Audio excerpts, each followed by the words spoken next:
Matthew Holtzclaw is one of those magicians who doesn't just do tricks. He makes you believe in them. He's got the kind of sleight of hand that doesn't just fool you, it lingers. You walk away still thinking about it, replaying it every moment in your head, trying to figure out what just happened. You might have seen his work on Broadway, in film, or on TV, consulting for Dave Blaine, Penn & Teller, or the Wooster Group. But if you really want to see him in his element, you go to the Slipper Room, or Speakeasy Magic, in New York City. Small rooms, close-up magic, a little bit of danger in the air, the perfect setting for what he does best. Today we're talking craft, performance, and what it takes to make magic feel real. This is the MO Sessions. This is Matthew Holtzclaw.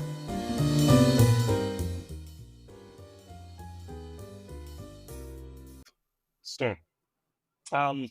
I think first magic trick I ever saw was in Sunday school, and it was a really the crappy version of Professor's Nightmare, and it was about 3 different kinds of sins, and like big sins like killing people, and smaller sins like stealing, and then small sins like lying, and how in God's eyes they're all the same. And I remember being a kid and thinking that was complete crap, but the magic trick was cool.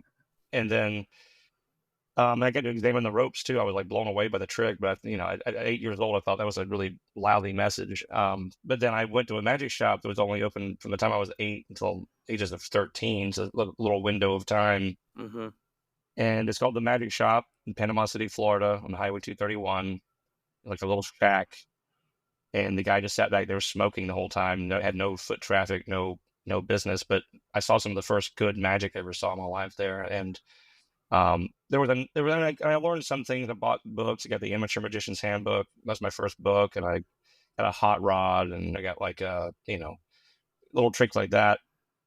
But then a guy named Rhett Bryson was visiting one day, and I happened to be in there with my best friend, and Rhett did like one killer like closer after another. What he did close with was Michael Close's "It's Done with Mirrors," the pothole trick. Mm-hmm. Yeah. That thing where Juan Tamariz talks about good magic feels hallucinatory. Yeah. We thought we were losing our minds. We thought we were hallucinating, and we were just holding that business card and examining it and freaking out. And that feeling was so powerful. I'd never felt anything like that. And I think that was around the time I went, oh my God, I want to start really reading about this and taking this seriously. And if I can do that, my God, I would love to do that. Doing it for a living, I never thought it was possible to do for a living. I didn't know anybody who made a full living doing magic until I moved to New York. It was, it didn't even occur to me you could make a full living doing it. Yeah. Did you feel like magic was cultivated differently for you growing up? Were you the kid showing the tricks to people, or was someone at the magic shop teaching you, or how was it kind of fostered in your world? I think the magic shop was the main place, and I could rarely go there, but I was the only guy I knew doing magic. I had a brief moment with a guy named Bobby Odom. He was a friend of my stepdad's, and big guy. He's passed on recently, but really, really, just he had he was like a semi-professional. He did it when he wasn't working the docks in Florida. Right. He was like a SpongeBob, red silk hanky, red cummerbund, red bow tie kind of magician, playing card vest magician. But he showed me a lot of the like more advanced stuff that I had never even heard of, or he turned me on to he gave me made copies of VHSs for me, and he told me what books to get and things like that. So I owe him a lot. But I didn't really, honestly, I didn't really, until I met Jamie Ian Swiss in New York, who really like aggressively said, no, read this, read that, practice this, stop doing it that way, go back to the rudiments and learn a double lift the right way, learn a card control the right way. And Jamie taught me my first, topping the deck, Vernon topping the deck, top palm, and oh yeah, these things you need that I didn't have exactly. So it wasn't until my early 20s where I had somebody really kind of break me apart and build me back up and teach me the real work. I'm so jealous of these guys like Derek Delgado, who was at 12 hanging out with Eric Mead and as Michael Weber going to magic camp. I've taught at Tannen's camp, and I'm like, oh my God, I'm so jealous. I wish I could have been around this crap as a kid, man. That would have blown my So jealous of that. You talked about Jamie and Swiss. Do you feel like he was a really big influence on your magic early on, or did you have other influences that once you kind of hit New York in your early 20s, it really started to get some Uh, traction, and then you're being introduced to other magicians, or I mean, I was obsessed with Penn and Teller as a teenager. They were the first guys on TV that I connected with. Like, I liked Copperfield fine. I honestly, even as a little kid, found it kind of a little corny. yeah. Um, but Penn and Teller's sense of intelligence and humor, and that they respected your intelligence, and they were. I loved horror movies, so I was really into like them being bloody and back when they Oh were yeah. really bloody all the time. Harry Anderson, those guys that like had a Yeah. character and an attitude that An edge. um an edge. Yeah, Yeah. I love those guys, and in Penn and Teller's books, they referenced Jamie, and so I started reading his articles in Community. I'm like, my God, this really guy's really smart and writes about magic really well. So when I got to New York and broke as hell, but I saved enough money to like take a private lesson with Jamie, and in that first session, you know, he said he wanted to see a lot of magic. He wanted to see what books I had. He wanted to know what do I have in me. And I fooled him really badly with one trick, which he loves to tell a story about, and like how I got him bad, you know. Um, and and he then kind of just said, all right, we need to work on these things. We also just started talking about film, and then we kind of just formed this friendship that became very, very close friends. Yeah, he was a big it was a big deal. He was one of those guys, I think, from my love of Penn and Teller and seeing him on like the Art of Magic special and reading his Hmm. works. He was already a guy in my head, so like to get to meet him and know him, Right. that's been it's been a 20 almost 25-year friendship, at this Yeah. point. That's incredible. Yeah, very lucky. Do you feel like your experience in New York was different than most magicians who were already there? What was it like cutting your teeth in New York City when you? Oh, well, man, the guys I know here who had lectures coming through at Tannen and SAM, and these guys who had magic clubs, who again, they were learning the things I was learning at 21. They were learning Right. those things at 15. Um, and that it was not weird for them to like be around their heroes. It was very weird for me to like to go, oh my God, look who's coming through, and that was new to me. Yeah. And also like Prakash, even in Singapore, my business partner Prakash Peru, he had Max Maven coming through Singapore, and he had all these Mm-hmm. top guys lecturing there, and he knew working pro. So it's at 16, Prakash was a working pro. He had to he had to be in the Singapore Army, but like he was like gigging. Yeah. I didn't cut my teeth until I started doing like these horrific bar mitzvahs and wild New York parties where you got to be on your game, and Yeah. it'll show you what you don't know very quickly. It'll show Yeah. you what you need to work on very quickly. Yeah. It was a pretty big crucible, to move here and go, oh, I want to do this. I think, but man, I got to learn some other stuff. I got to learn how to handle myself, or how to dress, and how to Yeah. make a living doing this. Yeah. Can you timestamp an incredible video that is on YouTube of you, Johnny Thompson, and Jamie Ian Swiss? Yeah, and Charlie Uh, Reynolds. yeah, talking Yeah, about all things magic yeah. and related, and it's an incredible discussion. And you do cups and balls. Hmm. Jamie Ian Swiss does a card production in the beginning, which I thought was Ross really interesting. Ross Bertram card production thing. Yeah, yeah. Um, I don't know. Did Johnny do something? I don't remember if Johnny John. live. Johnny did the egg bag, I believe. Yeah. I don't know if they made it to the video, which is a shame. Yeah. Um, yeah, I Can was you timestamp? 28. Okay. When I was 28. That was 2000. It was 2008 or nine or something. Yeah. The New Yorker Festival. But Jamie had written this great article. Actually, no, excuse me, I take that back. Adam Gopnik wrote a great article about Jamie and David Blaine for the New Yorker magazine, and it's one of the best articles ever written for a lay audience about magic. It's really insightful and uh, very smart. And Adam's one of the best writers ever. But because of that, they had this panel on magic, and Jamie's like, we want you to do this panel. You're going to be the young guy. I was like, oh, why me? Why me? Because I didn't know Johnny that well yet. Johnny and I, we only met once before. We hadn't worked together yet. And Charlie Reynolds, I knew who he was, but I'd never really met him. Yeah. I'm just this guy, like this balding kid sitting there, like nervous out of my mind. It was And great. knowing that James said, oh yeah, you're going to do the cups and balls too. I was like, I have to do it in front of you people. Right. Like, I mean, and I was okay. I was an okay musician, but I wasn't salty. I wasn't like, I didn't have the right muscle yet to like, It was great. yeah. Now I'd do it and be fine, but man, I was Yeah. nervous out of my mind. They were so kind to me though, and you know, to make Johnny Thompson laugh, it's like the Cadillac of laughs, man. If you get Johnny to really Yeah. crack up, you know, so It's it was a good interesting. memory.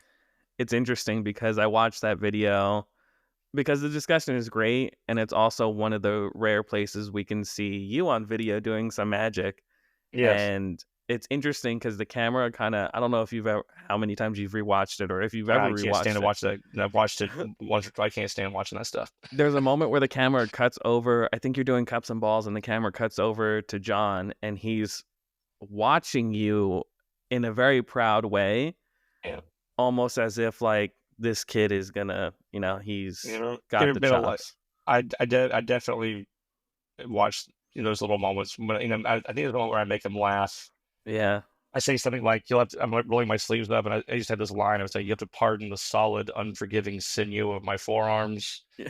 And gets a laugh, and Johnny went, very easy for you to say. And he's laughing, and like, man, that meant the world. And then after I'm done, he goes like, that was a great job. And I was like, oh, that's all I ever need to hear. That's a good John impression. I have not heard a John impression, but that was pretty good. Johnny, Johnny. Yeah. Man, we think of him all the time at Speakeasy because we'll hit walls of like, well, what could we do with this moment? What could we do with this moment? How would we improve this? And Johnny would just kind of sit there and go like, well, there's 5 ways you can do that. And yeah, he had referenced some magician that only he saw back in 1948. And I mean, God, he was just so smart, man. I hear a lot of Vernon.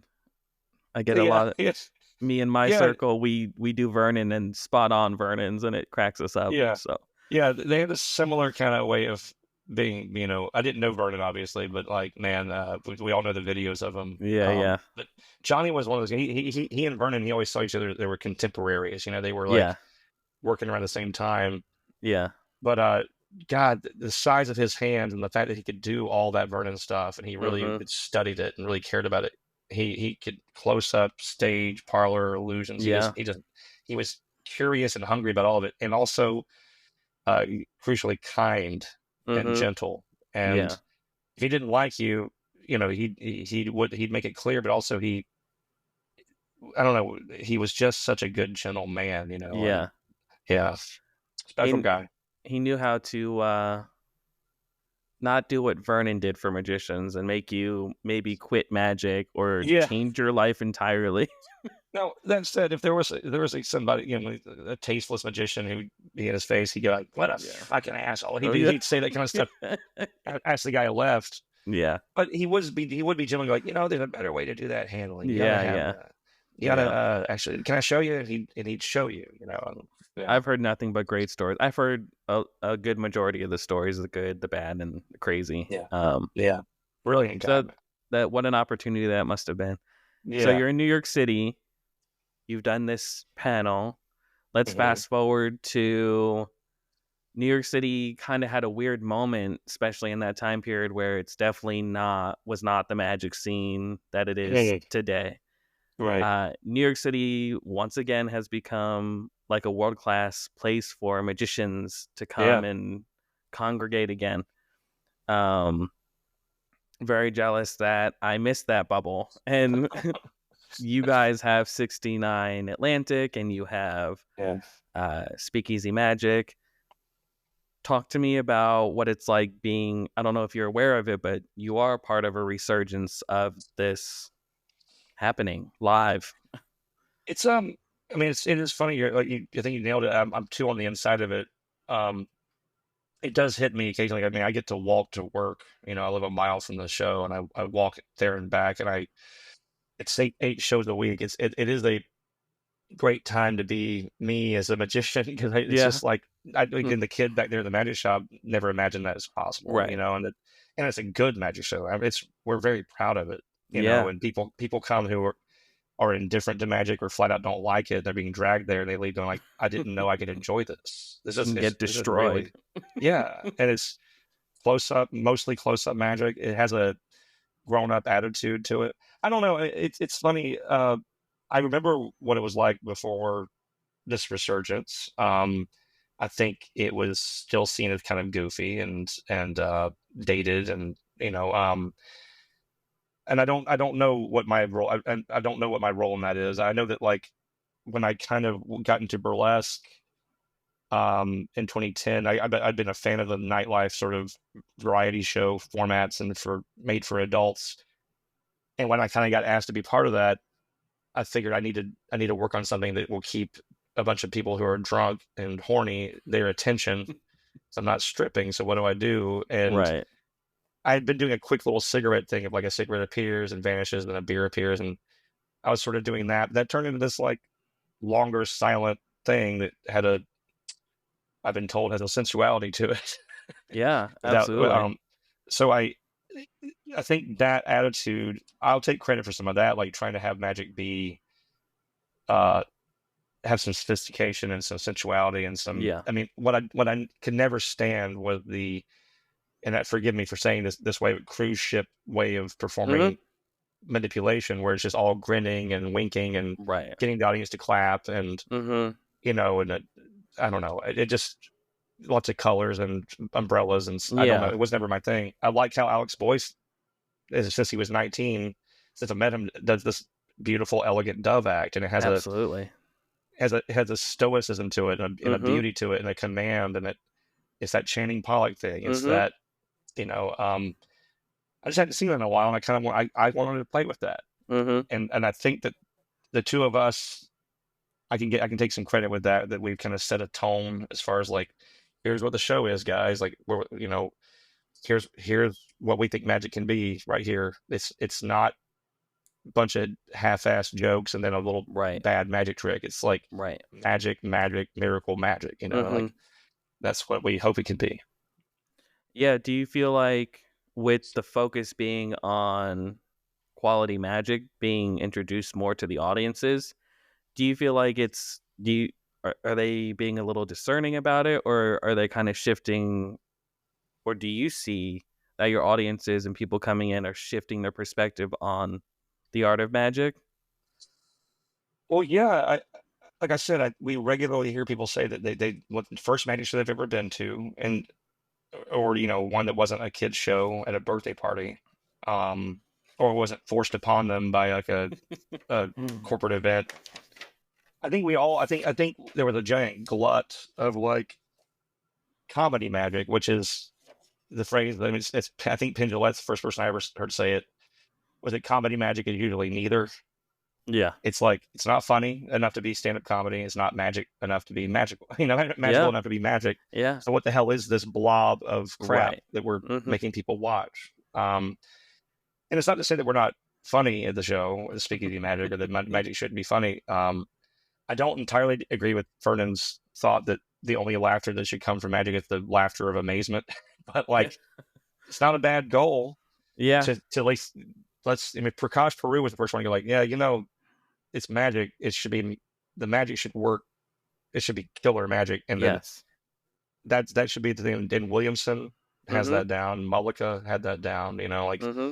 Penn and Teller have that down. They're funny as hell, but they blow your mind. Yes. So I think there was a while there where the reason magic wasn't being respected, I think they weren't doing good magic.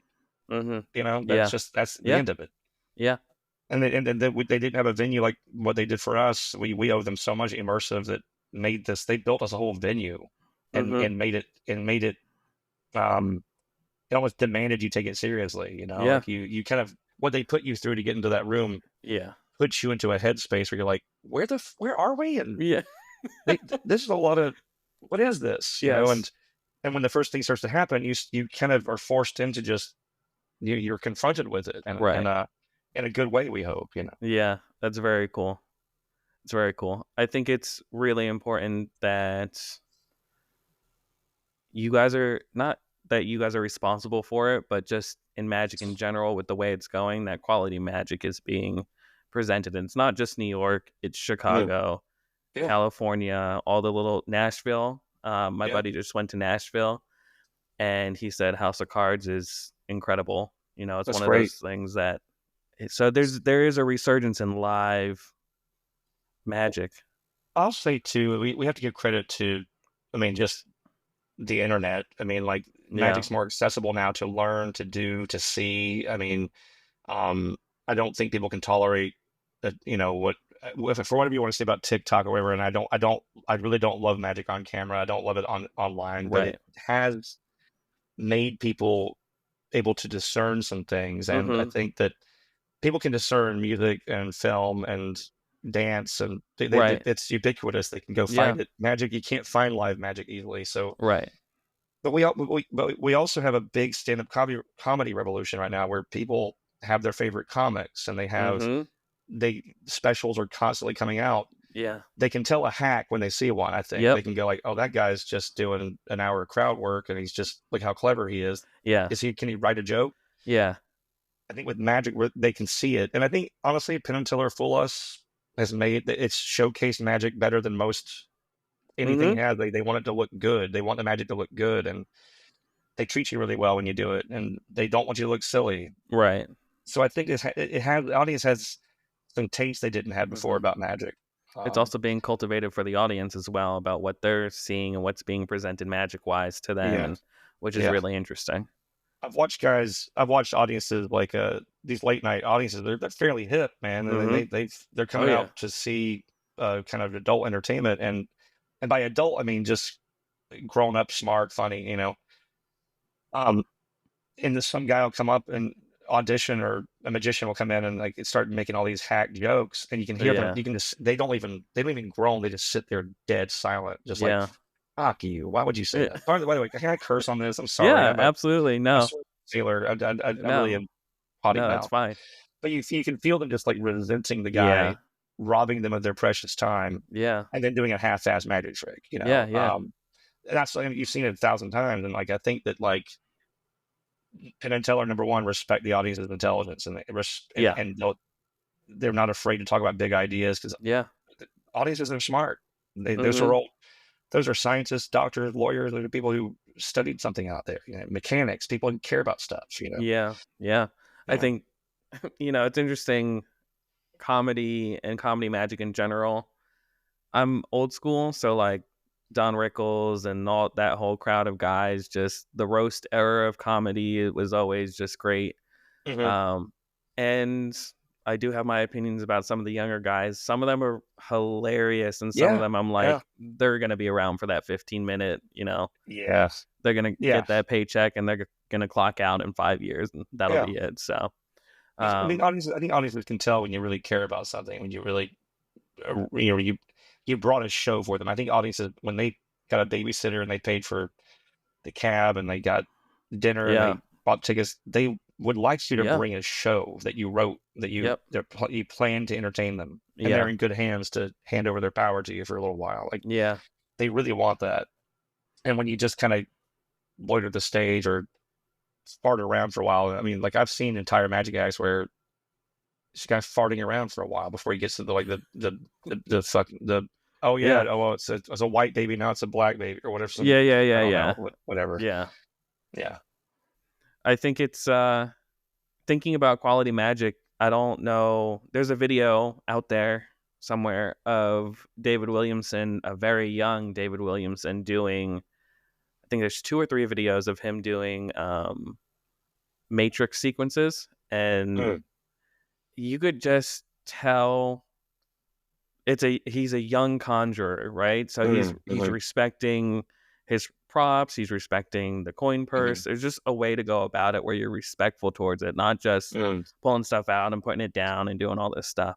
And right. he's taking the coins out and he's sending them up and he's getting the cards, and then the cards are doing the matrix. That's the first one.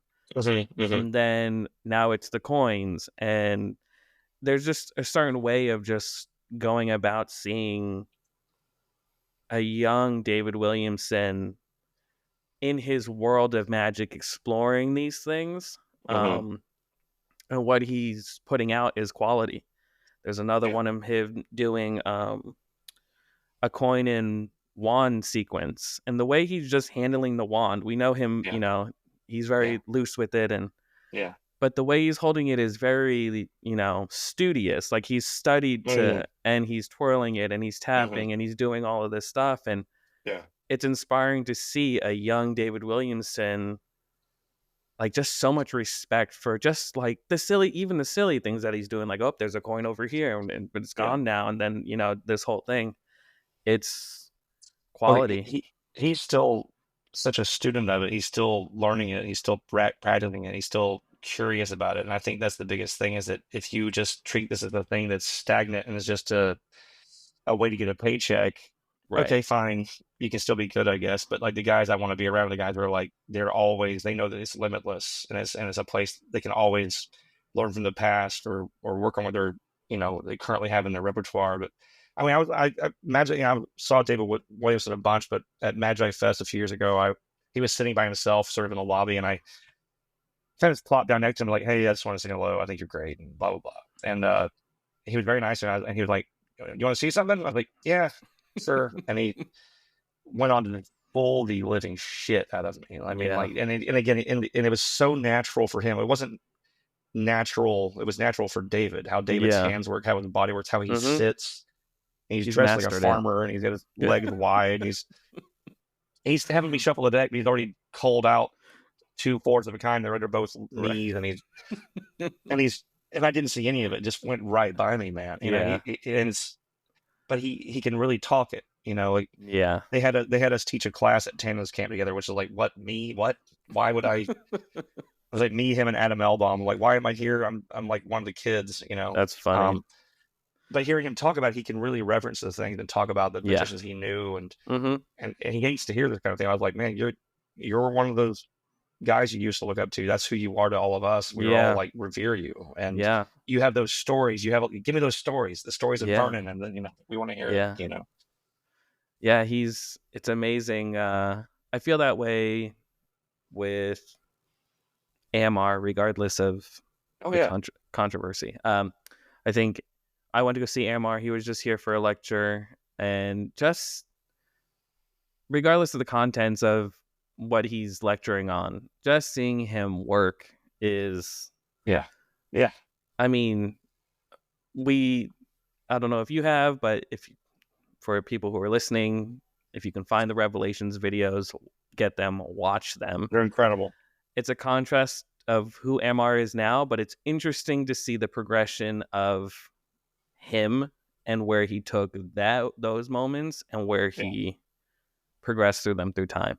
So it's funny. just, these are people we looked up to, world greatest magic specials. These were, and here's Michael Amar, and he's doing cups and balls and pulling the shit out of everybody. And Well, I mean, it's so funny. I mean, he's got that touch, man. He's got the hair. That's so funny because he was so young, and Vernon was so old. Vernon's just like yelling at him, like, I don't know. It's like he's like, "Would you ever do a consecutive center deal?" He's like, "Consecutive center? Why on earth would you?" I would never do that. And he's like yelling. Doesn't Gary Ouellette do like a routine between two speakers or something on that thing? Where he's like, at least he's doing this whole. It's such a so bizarre. Yeah, it's so such bizarre. a random.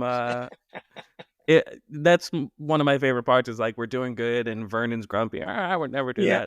This all, and then here's Gary Ouellette doing this routine, and I'm like, where the fuck is this from? Like, what disco music? Yeah, and he's like doing this like elegant thing in the middle of it, and I'm like, what's going on? Oh, who thought that was a good idea? I know. No wonder why he was grumpy through the whole thing. He had to sit there for shit like that. Yeah, right. Then you have Steve Freeman, like, you sit there and like really like it's like, I think for me, like in that session, is like the guy who's like, you're like, man, this is how you handle these cards. That's how you do that move. That's what Vernon was talking about. That. Yeah. But no, look, Amar, I mean, he's been nothing but ever kind to me, and I Absolutely. I mean, we all learned a lot from watching that guy, and I think his Cups and Balls book was really bad, but like other than that, I think no problem with him. His wand spin explanation, aside from, I think maybe Elliot's now, short plug, Elliot Terrell has a Raconteur Conjuring website. Go on it. Yeah. He has a tutorial for wand spin, most in-depth one. But Amar's in his book is the only one that has like a solid picture and description to it. Yeah. No, the Amar's book, just like his magic book, is fantastic. I mean, Yeah. I used to do the coin on the head, in their handle. I mean, that was right back when I had hair. It would hold a coin. It was, um, God, I love it. And you're right. That is an excellent Yeah. description. I mean, the drawings are perfect. No, it's great. Yeah. Because Vernon's is Yeah. very like vague. It's, I mean, you Yeah. can get it down, but Wish I had a stick here to do it right now. yeah, I have a whole bunch, and I'm still Oh yeah. figuring out the wand situation. I bought so many wands in the past like week and a half, and I'm like, this one's good, and this one's, It's funny. I've moved into doing the cups with well, I have a cocktail the spoon, right? yeah, Yeah, yeah. I like it, and I want it to all feel like in olives, and I want it to feel kind yeah, of like thinking I just picked up. Because I mean, the best version of the cups and balls you'll ever do is when you're in someone's kitchen right. and you borrow their coffee cups and you borrow this. I mean, I did it. I was in Birmingham, Alabama, and I saw this. They had a bowl of fruit, and I knew if once I have that, I'm like, all right, I just need four Yeah, small objects and yeah, a wand, and yeah, it was blew everyone's mind. It was just stuff I grabbed. yeah. So if I'm trying to have that feeling, even though it's a formal show, and I want it to feel like a show that I The took these from Skinner a bar. effect. Yeah, that exactly. Watching Michael Skinner do on Johnny Carson the three cups is like With the coffee cups. cherries. Yes, yes. That that Yeah. that's what I would. That's what I'd like to have. Yeah. Me and my best Um, friend in Magic, we talk every day, and we talk about these clips, and we're always consuming these old clips and talking about it. And that one is the one that we talk about, and we just go, he's a real wizard. Like, he's just an man, absolute, that false transfer. Oh, yep. That's, incredible, yeah. incredible, just incredible. And the Um, way he handles that knife, the way it spins, and the way it's mhm, just everything's motivated, and he's yeah. incredible. Yeah, And the loads are just one of those things where it's coming, but it's yeah, so invisible that yeah, yeah. it's incredible. But yes, Tremendous. watching your version, the one you do that you just recently did on, was it Good Morning America? The Today Show. Today's show, sorry. Yeah, no, Um, one of the early shows. it was early. Yeah, is great. It actually kind of pissed me off that they cut it. Well, it's the way it goes. I mean, Yeah, I'd written Penn Jillette about this. I've done TV. I've never done like a morning yeah, yeah, talk show. I know they want to talk, and his advice is like, look, they want you to look good, but yeah, they have a need to talk. And yeah, they were nothing. They were so good to me. They were so kind to me, yeah. and I had planned out the timing of maybe doing one or both, maybe one of these tricks, not Mm-hmm. both. And they're like, Yeah. no, do both. I was like, Yeah, I'm well, gonna have to crank through this. yeah, But they kind of asking questions that went a little long, and just it is what it is. I mean, they have to cut the yeah, commercial. You got to see some fruit come out. yeah. No, it was really good, and I think I'll just quickly plug your umbrella effect. The is in Yeah, Genie. Was it last yeah, yeah. It month or came out in what? Jane a few months ago. Yeah, yeah. It was pretty cool to do original piece on live TV. That felt fun. Yeah, that's great. And then to find out that it was in Genie, I was like, perfect, Yeah, because I yeah. loved it so much that I was like, I got to dive into it and check it out. The Jerks just did he just posted a version of he saw it, and I guess the newsletter he does, he had his own little way of doing it, much more direct, and loved it. Really smart. That's Or it's awesome. like an origami. He's good at doing origami. Is what his whole story is, and Yeah, that made me proud. I'm proud of that. I get to do it every night, and it's fun to watch people, yeah. uh, freak out at it. When you're in the moment with your audience, do you feel like you prefer to be? Do you have um two different ways to go into it? Like, do you have your stuff where you can just kind of jazz through some stuff, and then there's some things that kind of glue it all together, or do you Mm. like a structured? At Speakeasy, it's pretty structured because we have 12 minutes at each table, and you need to be tight, and you can go shorter. You don't want to go longer because it can screw Mm-hmm. up the whole flow of the night. Mm-hmm. So it's pretty tight. I mean, I leave room in there to if people want to talk or ask questions. I can. play with that. So I have a good minute or two of leeway for myself.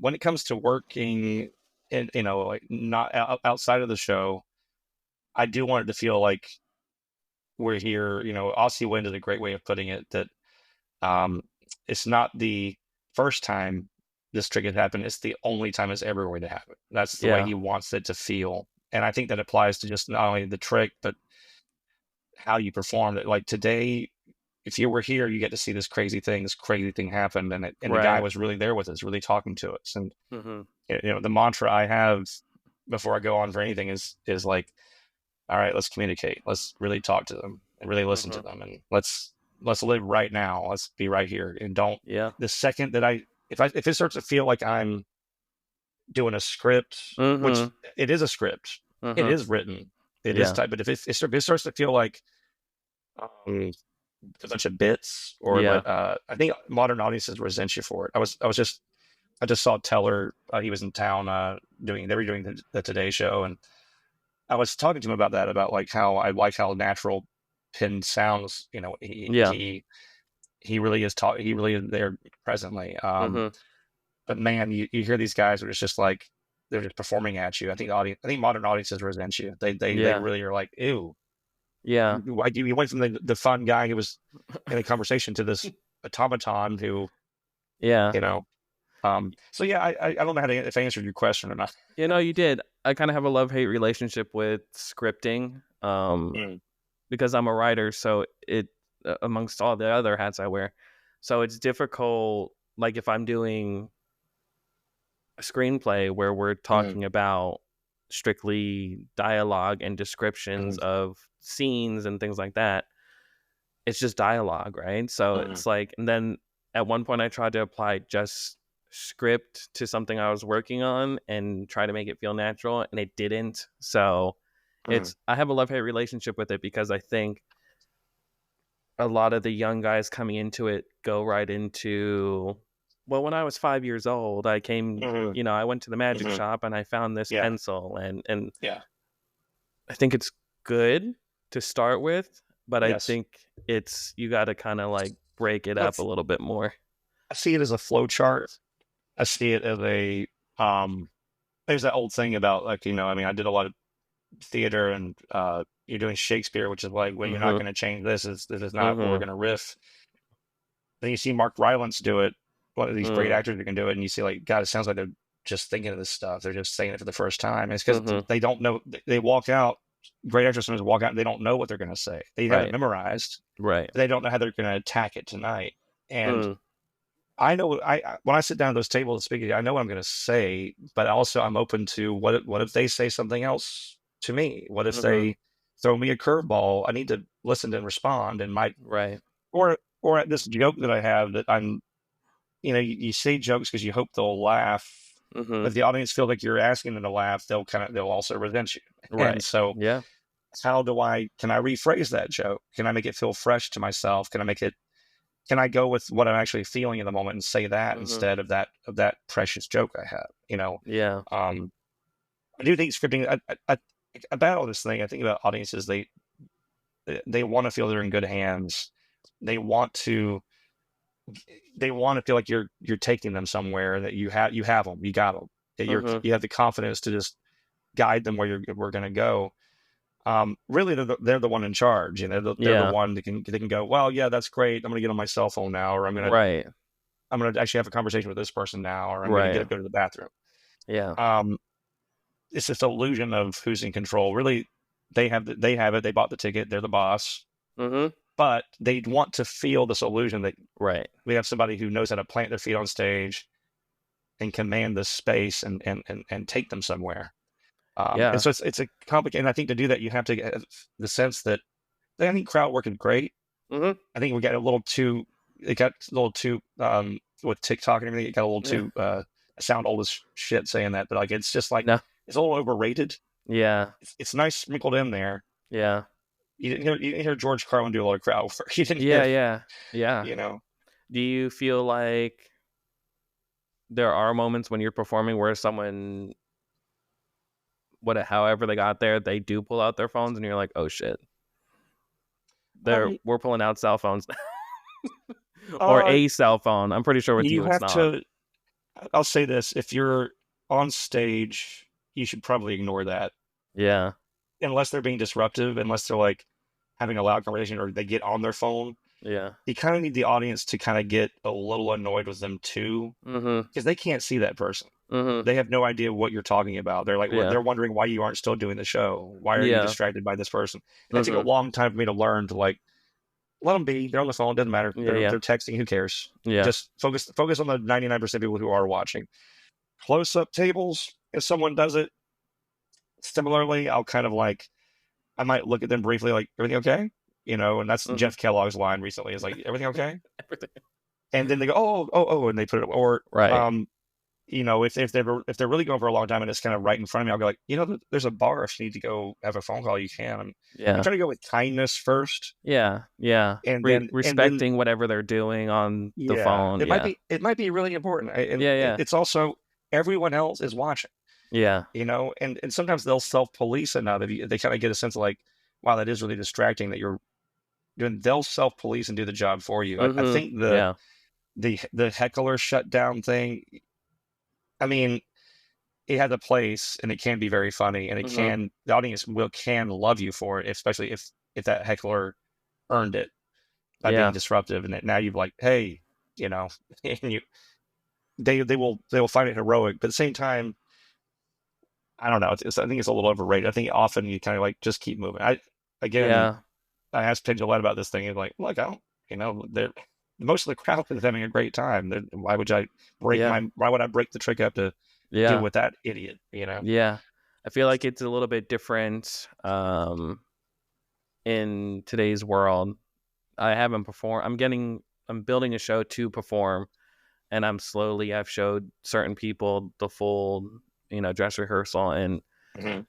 I think that's something that I'm always thinking about. Only because before that it was they can just look down, or they can look around, and they can. Mhm.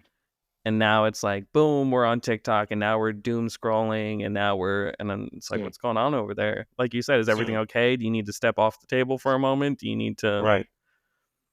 So, Right. what advice do you have for, I guess, new magicians, young magicians who are getting into performing more publicly, and Mhm. how do they deal with that? It's funny when I first got to New York, I went and saw Chamber Magic, Steve Cohen, and Mm-hmm. I hadn't seen a ton of live magic, and I'd never seen anything like that, like parlor kind of thing, and he did some effects I'd never heard of PK touches, and he fried me and it scared the shit out of me, and direct mind reading stuff, and Yeah. I asked him after, I said, hey, can I just ask you a question, like how do you get your hands to stop shaking? I was having that adrenaline thing where Yeah. he's like, oh, there's no other way. You have to do it more. You got to perform more. You got to perform more. And I think to young magicians, it's like, yeah, mostly it's gonna be your friends. Mostly it's gonna be friends of friends. Mostly it's gonna be, um, but you know, open mics are really big. Um, Dropping in and doing things and getting past the nerves of it. Maybe you suck so bad they don't want you back. That's okay. There's Yeah. other ones. It depends on it depends on what town you're in. New York, there's a lot of opportunity for that. I think you gotta really picture what you would want to see, Mm-hmm. and the more that you can be yourself, the more that you can be what you would like to see on stage. If someone looked like you, had your body type, your shape, and your style, or had your interests, like what would keep your interest them walking out on stage, and how would they stand? Mm-hmm. What would they say? There's a big tendency to try to be like someone else. Right. Really, Yeah. and that cliche, the most interesting thing is an individual and you. And so Right. like it takes a long time to be yourself. It takes a long Mm-hmm. time that I'm finding myself doing less and less and I try to sit down and really kind of say, hey, how you guys doing? All right, and try to be Right. this not performing at them human being, and that will Right. kind of come out. The tricks will come out with has that, but I kind of want to establish like, you know, I'm Yeah. I'm here too, I'm just a Yeah. Yeah. guy, which I am. Yeah. Yeah. Yeah. I think humanizing it, right? Yeah, Instead of we're performers and we're in yeah, auto mode and pick a yeah. card Can't and do stand it. this. And, yeah. That said, when I go see a band play, I don't want to see them noodle around and fart around in front of me. I want to see a show. You go to Broadway, you want to see a well Right. rehearsed, tight show that they're Yeah. not just like, okay, okay, take Yeah. a card. Yeah, yes, Exactly. So it's You bridging that gap of like performative yet also clearly a 3D person. Yeah. So you've consulted before.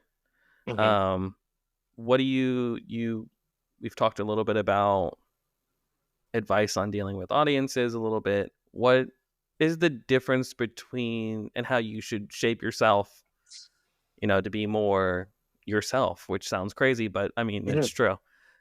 How is it with consulting? You're going to consult with somebody and you're performing your own magic and now you're having to help somebody else shape theirs. So, Yeah.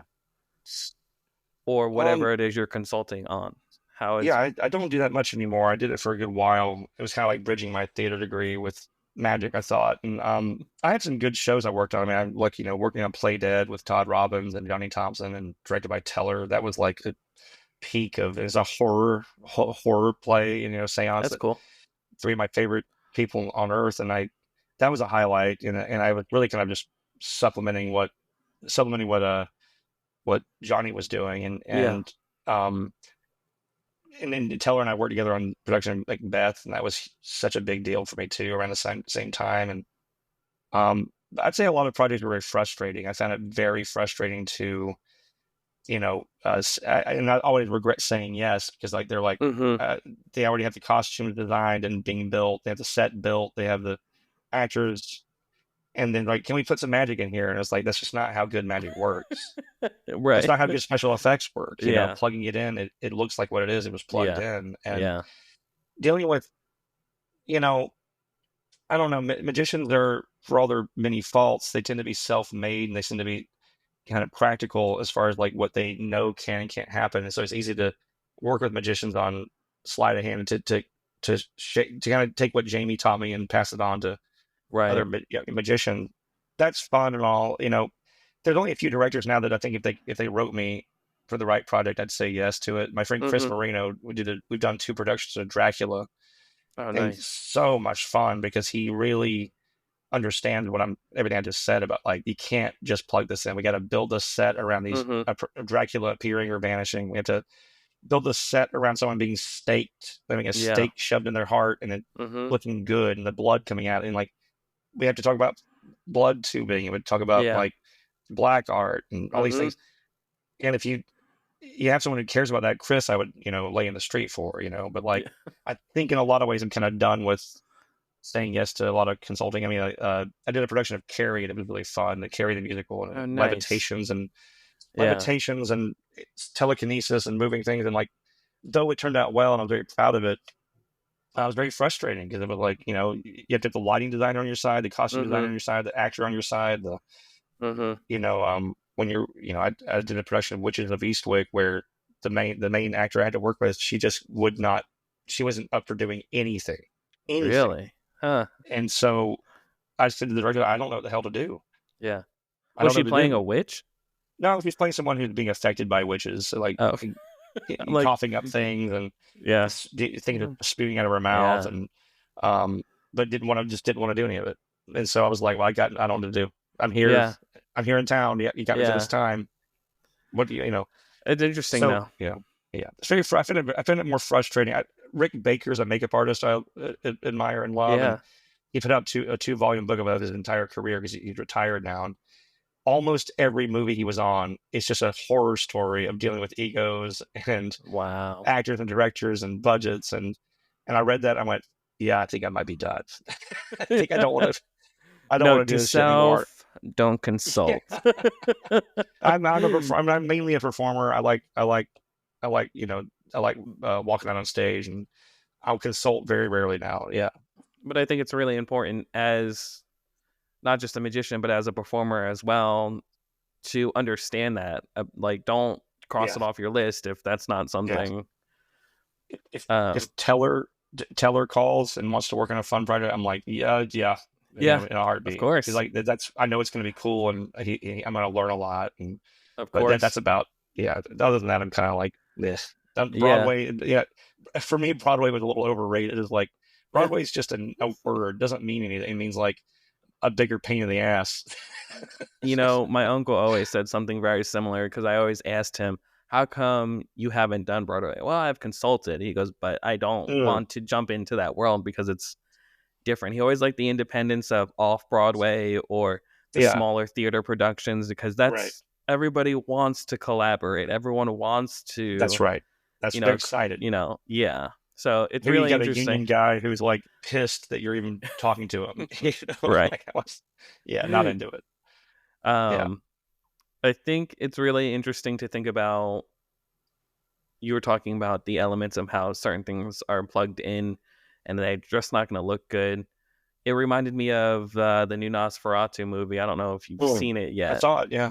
So it's really interesting because that whole team of people are left with having to bring up to date, a movie from the 1920s and then like Mm-hmm. a somewhat good one in between. With And Werner Herzog. now, Yeah. right. And now you got to present that entire storyline Yeah. to a new Yeah. audience. So what does that look like and how do you do it well?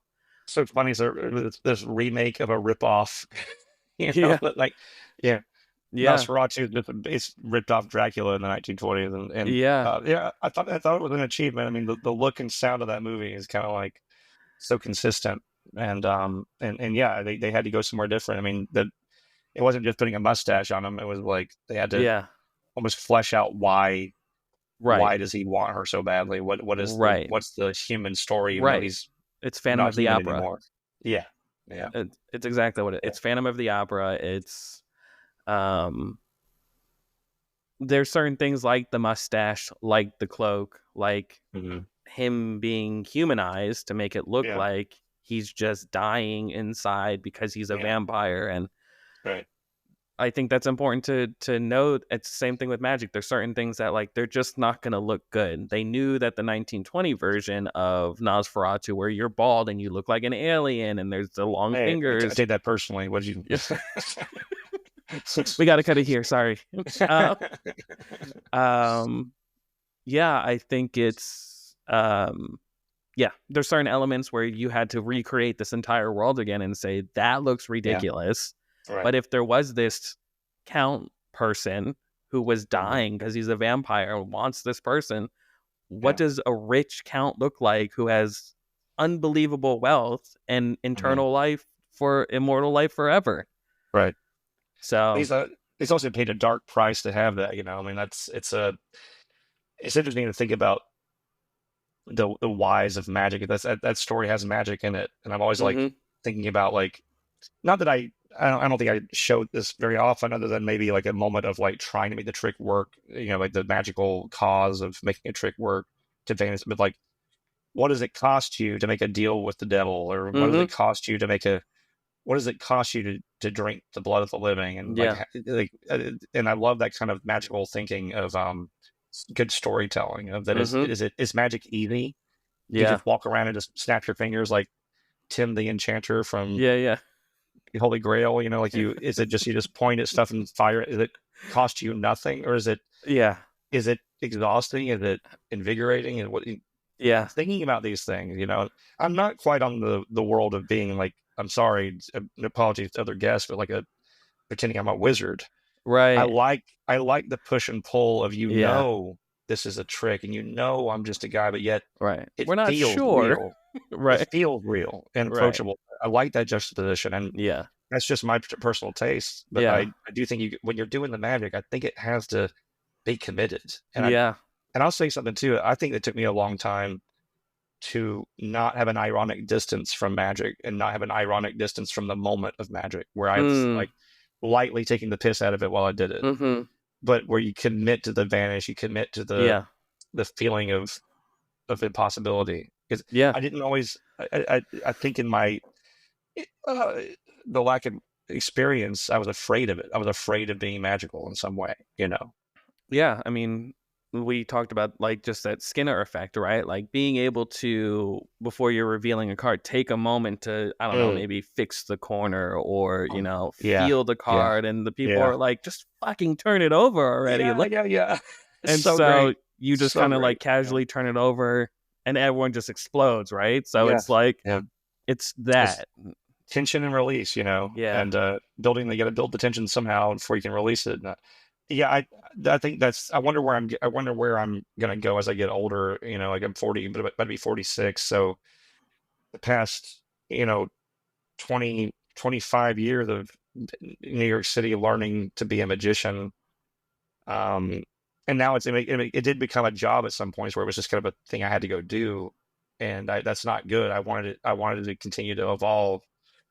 Um, but I definitely think that there's some things like mentalism, like where Mm-hmm. I do quite a bit of it, but I feel like I had to age into it. Yeah. I feel like I needed to have some gravity to myself that Mm-hmm. comes kind of naturally with age, where you calm down and Mm-hmm. you don't pace, and you don't, it's chirpy. Yeah. And I still have a problem with most minimalism. I don't quite know what it is for me, but Yeah. I'm evolving into this thing where I don't know. I think I'll Yeah. always like conjuring. I think I'll always like object Mm-hmm. magic, and I'll like, how can I look? It doesn't surprise me when you do the gravity of revealing a name, Right. the gravity of revealing a place or a memory, and that someone cried over it. No shit, Yeah. but like when someone cries over a card trick, which happens, it's Mm-hmm. mindless. It's a crazy thing to watch someone like get emotional over the Yeah. feeling they just had. Yeah. I'm sorry, I find that more profound. I Yeah. find it more of a 100%. shocking to me and beautiful to me. And I think part of my teether on that is that I think that if magicians are trying so hard to get that, it fails every Yes. single time. I think if you're Yeah. doing magic and being yourself, and like you were Yes. talking about, that will come. You don't know what's gonna come, right? Like Yeah. you don't know what the reaction's gonna be, but you do Right. know that it's not gonna be, oh, well, that was horrible. you know? Well, it's the same thing. It's like it's if you ask for a laugh, early on, doing speakeasy, we had this guy. Oh God, he would like. He's not around as much if at all, but he would like ask for. He would basically say like, "All right, if this goes well, I'll get a standing ovation, right?" And you would see them all go like, uh, Now or yeah, right, and you could feel them going like, "Fuck you!" Like, don't ask me to laugh. Don't ask me to do a standing ovation. Don't ask me to fucking clap for you. Like, that usually gets applause, that kind of yeah, shit. it's And I think thirsty. it is thirsty, and most Yeah, audiences, I think, just they know what it is, and they that's go, what the kids "Ew, call it, thirsty. thirsty." I'm aware of. Yeah. I Hey, my daughter I know tells me some things, and I'm stuff. like, okay, Damn it! yeah, I used the word TikTok earlier, didn't I? yeah. So, I'm out of the loop as well. My will be 16 this year, and it's like oh a whole wow, other language, and I'm like, it's a I different don't, species, man. yeah, Yeah, but that's the um, way it ought to be. It's the way it has to be. They have their own language, and we end up being out of it. I think it's the way it has to go. yeah, but it's going back to what you're saying though, like with performing. I think there's that younger generation of magicians who are trying to implement the fashionable language, and Oh, oh, it's cringy. I'm it sorry is for those who cringy. do it. It's just one of those things where it's like you'll get to a point of where that's not a. It's Well, yeah.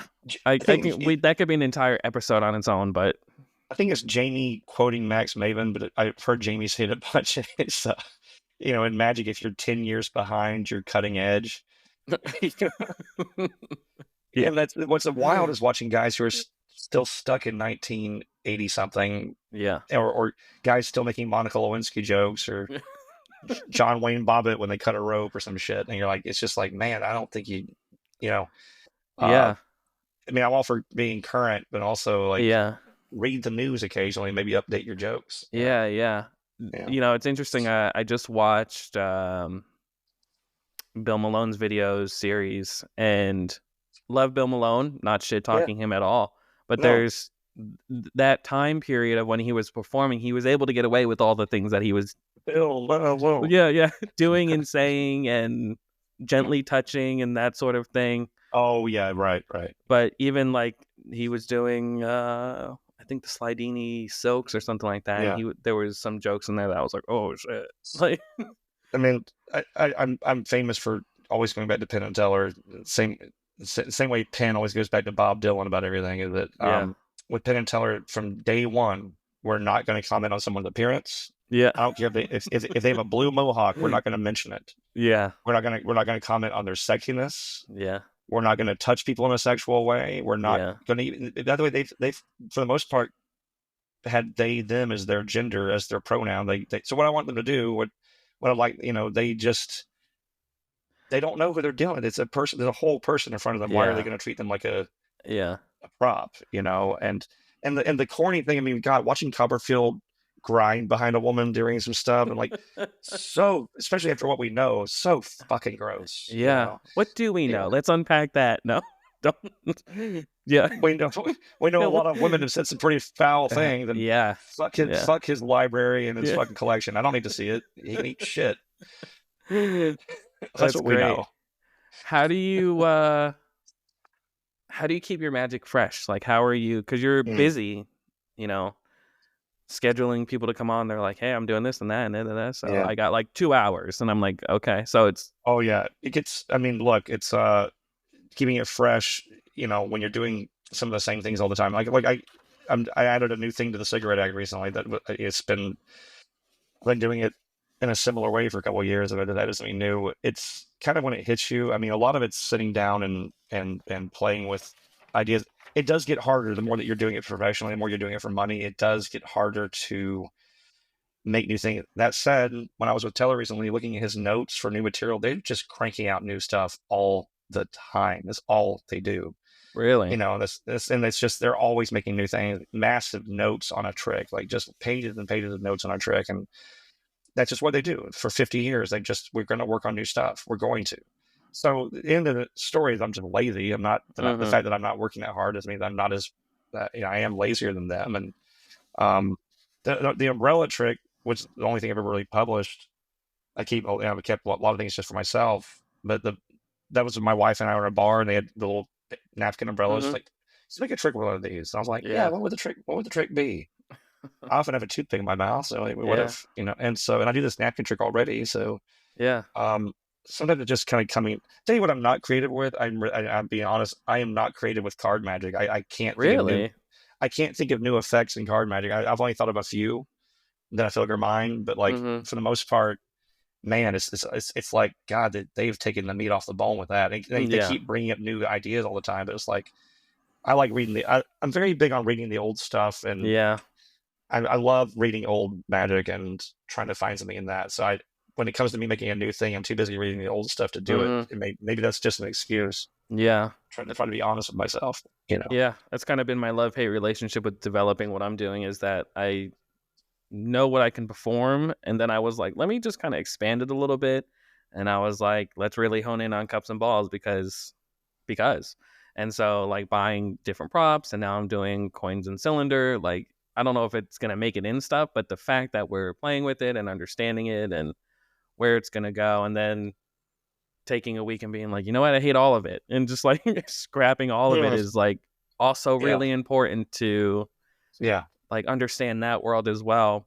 But I do think it's important to like have your stuff that you're doing over and over and over and over and over again. Like you said, adding something to the cigarette act is, I'm sure it's a couple years worth of you thinking about it and saying, well, how do we get that done? And what does that look like? And where would it go? And that's one new thing that happened literally within 15 minutes because it had to. There was a moment where we're moving the show quickly to a new venue where they put us on the roof of the McKittrick, where the sight lines were so bad it was no longer proscenium.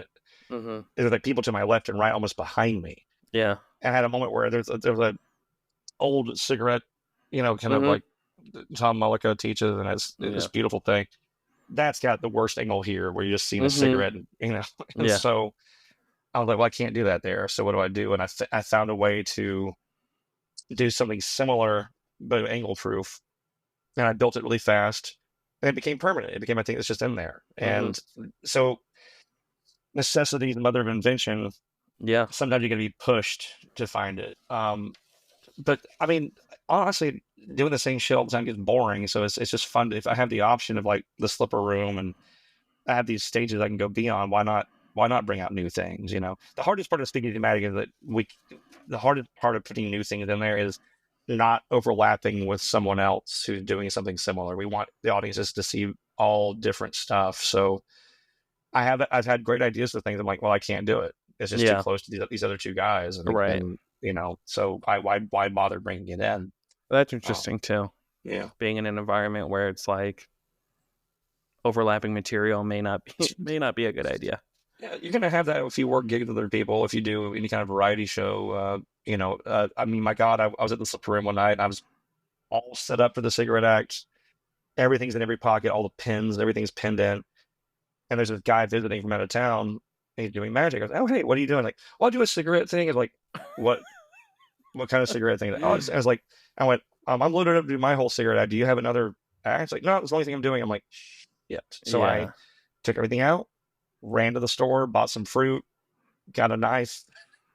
Shit. Now I got to do something different now. Yeah. And it's good to have other material. I tell people, if you're traveling to another show, you're dropping in, bring more than one act, bring 5, bring 4 or 5 if you can, just so you're the guest, you know, have something else to do. Yeah, I was talking to a buddy of mine, and I just bought a doctor bag that on the listing it was described much smaller, and it's actually like a Mary Poppins, a little bit smaller than a Mary Poppins size bag. But he was like, "What, are you gonna bring that to gigs?" And I was like, "Yeah." And he was like, "Why such a big bag?" And I'm like, "Because I have everything I need in the bag. So if I don't want to do something, or I'm somewhere and somebody's doing something similar, I can go in this magical bag and pull out." Or, you know, I even have stuff for gimmicks really quick if I need to split something and like do it really quick and like, you know, do it. The readiness is all, man. I think I tend to have in my bag close-up stuff, something for just sitting down at a table. Yeah. Something if they want me to show a trick to everybody. I have some options.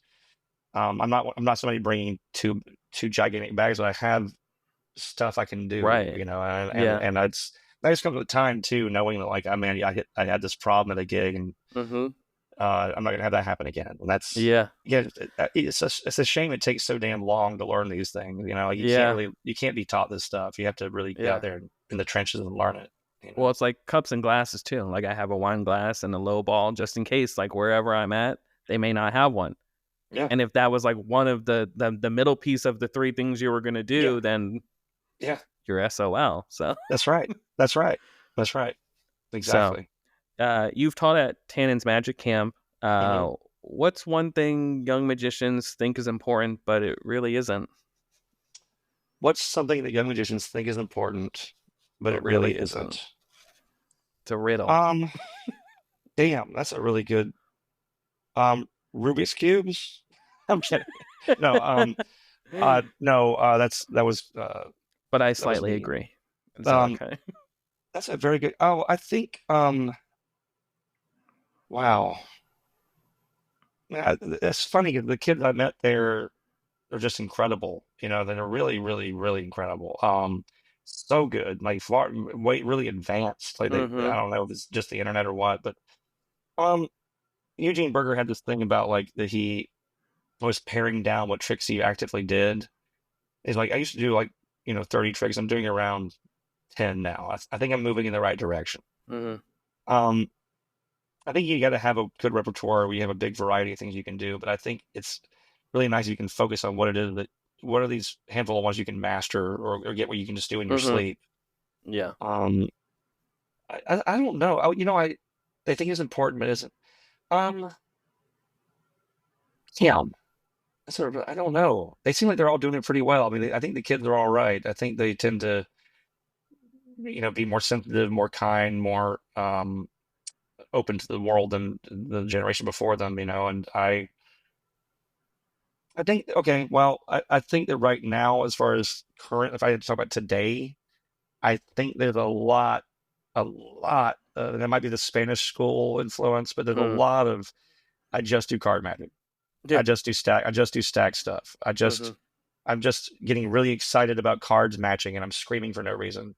Yeah. Again, about the sincerity thing. I think that like that screaming over the fact that some cards matched and that's all they do is card magic, and they can't palm a coin. They can't they can't switch anything. They can't do these rudiments. Mm-hmm. Um, I think that's a flaw. I think to be a well-rounded magician, you should be able to pick up something and vanish it, Yeah.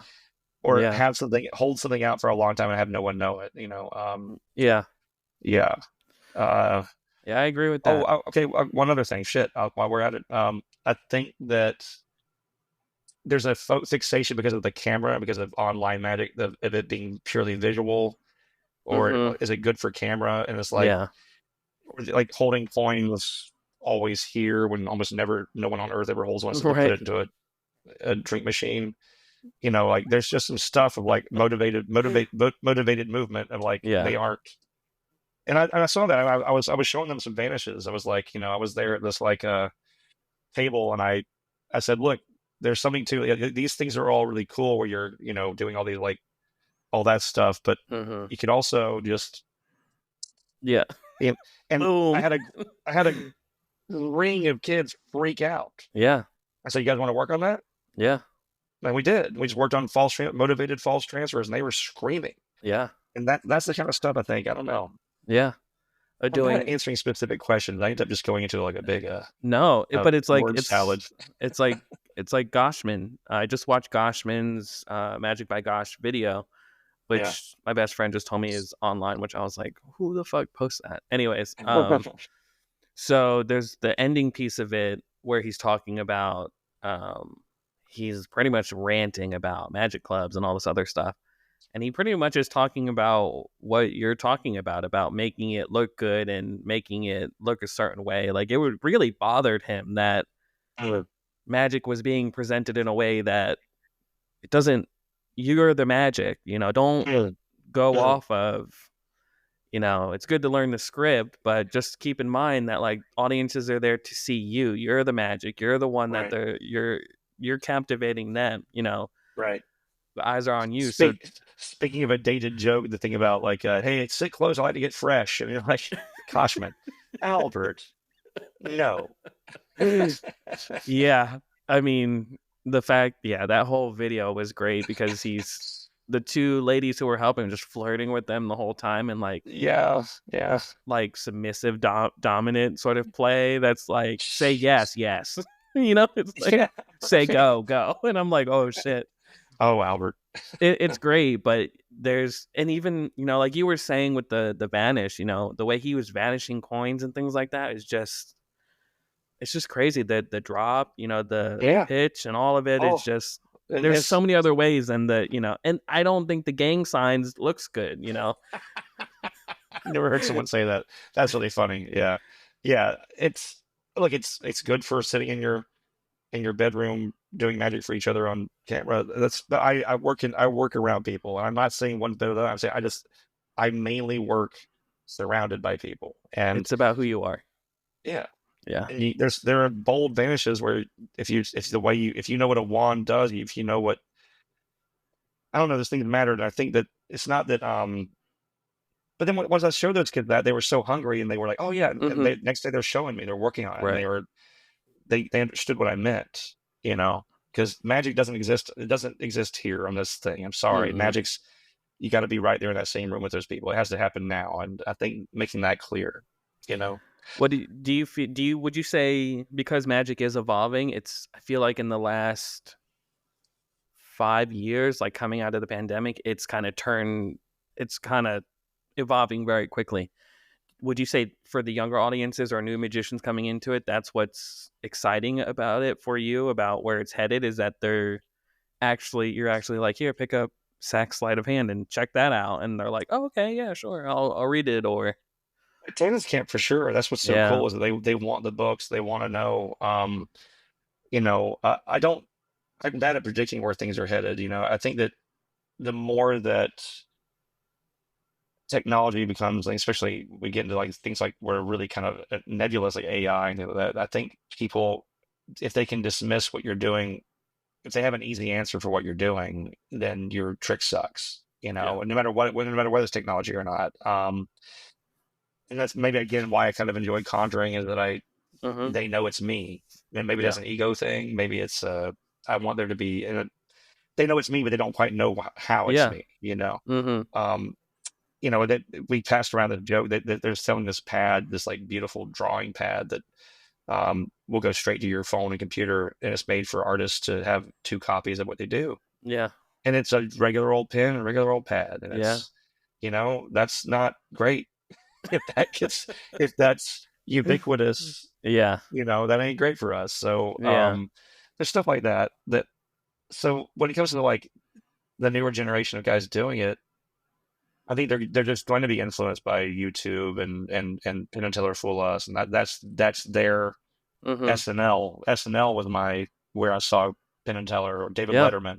Mm-hmm. That's where they're seeing magic, and their stars are these guys who I don't think perform for a living, but they perform on camera and they talk about magic, and that's fine. It's just I don't think you're a magician unless you can do this shit live. I just don't. I don't think you can do it unless you can do it. And again, it can be under your conditions. I mean, Derek Delgadio will tell me, he's like, I don't know how the hell you do this lip room. I don't know how the hell you do any of this crap, because he's like, I don't like the thought of it. He wants it to be exactly how he needs it. I think Penn and Teller is the same way. They like being on stage, and here's the proscenium, here's the audience. But I think they're both live performers. They know how to be a live performer, and they know how to make the magic happen now, tonight. Yeah. I think you got to work on that. You got to work on it not just being for 20 other guys and around the world watching your Instagram feed. It's got to be, that doesn't make you a magician. Knowing a few tricks, especially a few tricks online, does not make you a magician. Yeah. It just doesn't. How do you feel, or what advice do you have for the younger magicians who are kind of at that point where they're like, I think I don't want to go to college. I think I want to go pro, or, I think Jesus, right. They want to go pro. They know somewhere down the line they're going to go pro, or, sounds like they're signing like a skateboarding contract, but, I'm going to go pro. Okay. You do man, that. I'm glad I studied theater. I'm glad I got a degree in it. And I sometimes wish I'd studied something else too, but it gave me a foundation of how to be on stage. I'm glad I took some improv classes, so I knew how to riff with people, and I knew how to say yes to things. And I'm glad I went to college. I learned more in some ways doing one play on, like producing, directing, writing one play that I did in 4 years of college. I mean, I got more education from the audience. When it comes to being, if they want to go pro, I think you got to move to the right city. New York's a great town to be a professional, even though we've got a lot of guys here now, the bigger cities in the world. Everybody's coming to New York. Yeah. And it's hard to break in now. And there's not like there's not really a direct route of how to get into the inside of it. I mean, I've been here a long time now, when I got here, I auditioned for Jamie, or I didn't audition. I took lessons with Jamie. I auditioned at Monday Night Magic. I became an usher at Monday Night Magic. I did a close-up at Monday Night Magic. I hosted Monday Night Magic. I did it, kind of went up the ranks. A lot of guys want to jump right into it right now. I think you got to be in a town where you can have a show, and it might be that you live in a town that has tourism, and you can just be this guy that has this little show that people come through. I don't know. I think it's different for everybody. It depends on what you want. All I ever wanted was to do magic and make a living. And the new Bob Dylan movie that Timothy Chalamet is amazing. He said, I just want to be a musician who eats. And I feel that. I feel like I just want to be an artist, a creator, somebody who performs for a living and eats. And no, success was never a part of that. Like the idea of like making a great living is I wanted to make a living. Right. And so those are my goals. My goals are kind of in some ways short-sighted. The idea of fame or fame among magicians or all of that never came into play. But the advice would be, honestly, get good. Read the history. Make sure you're not, and don't worry so much about constantly needing to be like this innovative guy with a trick out there for, having some new thing. That's just not what occurred to me. Read the history. Learn where you were. Learn what came before you. Study Vernon. Yeah, I know he's got a lot of shit now. People say, "Oh, Vernon didn't know what he's talking about." Like, you're wrong. You're an idiot. Vernon was fucking. That's a great way to start. It's look at what Vernon's trying to say to you about natural movement, motivated movement. When he was saying all that, that's when the method was happening. When Stanislavski was talking about, like, why are you getting up, moving to that window? Is it just because it looks good on stage, or because you need to see something, or you're desperate for a way out, or why are you moving? And so study that stuff, and if you get good, I forget who said this thing about like be so good they can't deny that they just can't. Oh, Steve Martin, he was saying like just Yeah. get so good at this thing that you're undeniable. Yeah. You know, if you do magic well, you can live in Williamson lives in Ohio and Dayton, Yeah. Ohio, right? And Yeah. you don't have to live in a big city. You don't, Yeah. they'll bring you to them. They'll bring you to them if you're good.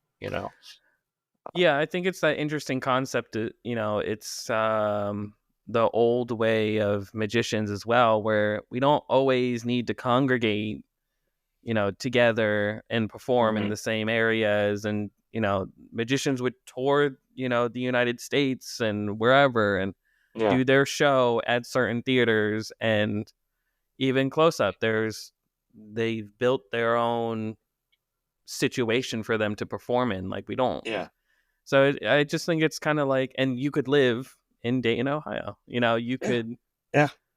Or like, do um, um, 1903 and then fly home to the yeah, farm and go to sleep. yeah, yeah. And I think there's ways to do it. I mean, Eric Mead lives in Aspen, and he travels for work and does show. I don't It's think you have to work. be in a city. It'll make it easier to be around good guys if you move to a place where they have good guys. Yeah.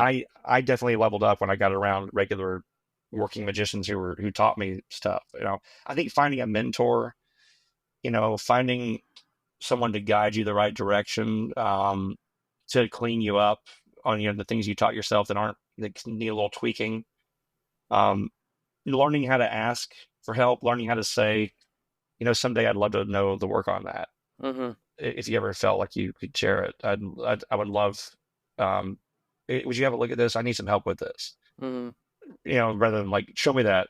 Whose is Yeah. that? Like learning how to ask for help and seeking real guidance. I think that's something that like it's out there. Especially we're also connected now. Like Yeah. you know, finding someone whose taste you like and not getting advice from every single magician, but getting like somebody whose taste you really respect and admire, and you know that they can teach you.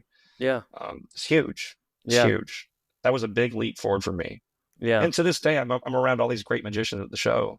And Mark Mm. Calabrese saw my second deal, said this thing sucks, and sat me down and made that thing into a good second deal. And he, Of course he did. Alex Boyce has shown me so much stuff, and Yeah. Prakash obviously, but I've learned Yeah. so much from these guys. I think it. Rachel Wax, watching her perform, learning how she structures her character and herself and her Yeah. humor, and not in getting in the way of the magic. Mm. I've learned so much from these guys. Yeah. I think I was just talking to a friend about women in magic and how there's a lot of good ones and there's a lot that could use improvement. So Yeah. it's interesting to see that sort of bubble of the genre. It's really its own world. It's becoming its own world, and it's incredible. Beautiful, It's man. great. It's Yeah. only good, only good. And Rachel can talk at length about that, about like what it's like to ask a man for advice or help, and then he hits on you, you Hmm. know, or compliments your body, Yeah. or has an idea something that just isn't going to work with you and your outfit that you have, like, yeah, pockets, thanks. What, Yeah. um, Interesting. so, No, I think it's yeah, I don't know that world too much, so I think it's yeah. really it's incredible. I think it's great. No, it's wonderful. I've been with her at convention, and she's becoming a real star among magicians, and rightfully so. She's brilliant. But she's also outspoken about like how women are treated in magic, and like we all, why are there more women magicians? Like, well, they're in it until they meet other magicians, and they go, like, oh shit, I don't want to do this. Be Yeah. around a bunch of fucking incels don't know how to talk to me, and it constantly insult me. Like she has a lot of. I mean, we're lucky we still have her because the shit she's Yeah. had men say to her. It's But she's interesting. got entire bits about that. She's made Hmm. tricks out of those things. Yeah. She's hilarious. I think it's also interesting because it's like, when we're going down the rabbit holes of, whatever we're wanting to learn and things like that, we forget that like eventually we're going to run into Ed Marlowe, and then we're going to run into Solomon and Rocker Bomber and all the Hmm. contemporaries. And Yeah, then we're going to leave there and we're going to understand that Brewster Vaughn, and like we're going to go in all these different directions. But yeah, there's also now I'm kind of understanding that it's an entirely different uh, world for women in magic where they're kind of doing their own thing. They see this path and they get it and they're going to learn off of it. But in reality, they're kind of creating a whole new set of their own thing. So I think it's incredible. Yeah, it's really wonderful. I mean, I think the internet's to blame for that, and I think just so many ways. I mean, I think they have a community they can talk to each other, and it's not for me to have too much of an opinion about it being who I am. But listening to Rachel talk about it and Jeanette Andrews and people like that talk about it, it's been very educational. Where can people find you? Where can they find your magic? Where can they? Well, it's Speakeasy Magic Tuesday through Sunday. There's 8 shows a week, twice Friday, twice Saturday. The Slip Room, I'm in there about 3 or 4 times a month. Those are the main public places. I do a lot of private gigs and kind of, one of those guys. I don't really have a lot of stuff with me performing online because I hate it. I don't like to be on camera doing magic too much. So that's about it. Excellent. Well, before I let you go, our previous guest, John Wilson, left you a question. And I've kind of created this new tradition of everybody's leaving the previous guest a question or next guest. What's the most important secret that you keep for your audience?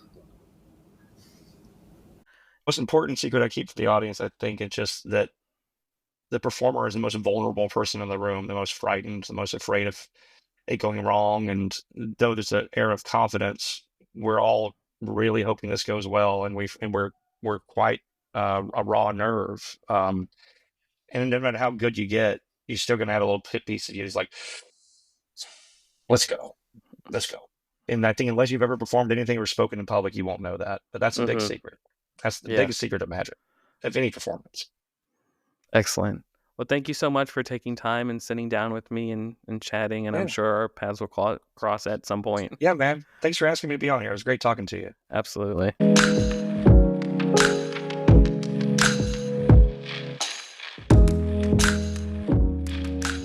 That's it for this session. If you got something out of it, follow the podcast, leave a review, and share it with someone who would too. It might not seem like much, but every follow and review helps the MO sessions get discovered by more people who dig these conversations. For more of my writing, magic, stories, thoughts, and everything in between, check out The Dope on Substack. You can keep up with the MO sessions on Instagram at MOSessionPod, and if you want to follow everything else I'm working on, I'm at 1BennyEDALS. Thanks for listening, and I'll see you in the next session.